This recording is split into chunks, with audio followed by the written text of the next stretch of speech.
Hey YouTube, we're back at it again on this rebuild restoration of the 520 LXI Toro wheel horse. As you can see, we've switched gears. We were working on the engine, getting it torn down, figuring out what was wrong with it. I decided to do some video here on what we were doing on the power washing.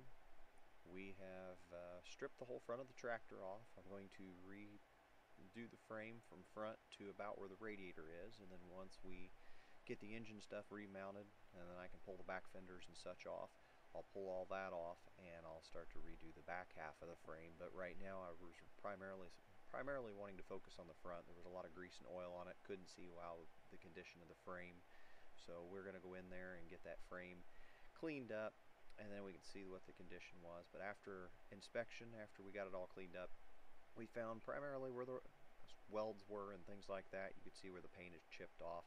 It really hadn't rusted too badly. No deep rust. It was mostly, surface rust type things that we had to clean up. But we went ahead and we stripped the frame down and repainted. We were going to strip and repaint the front half, put a primer down, good primer, and then once we were done with that, we were going to paint it back with a gloss black. But right now I'm going through and power washing.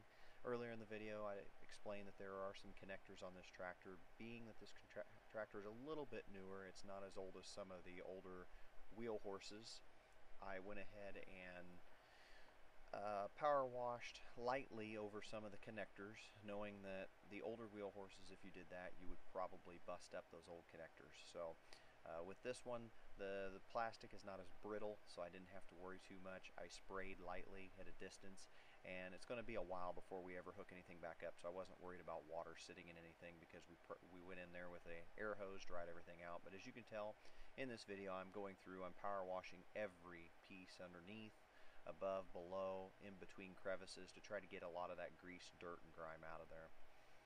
As you can tell, I got up underneath the tractor. There was some grease that ran back on some of the lines and other parts of the engine, but I'm getting that, and I'm cleaning up the back areas where dirt and mud might have flipped up inside the wheel wells.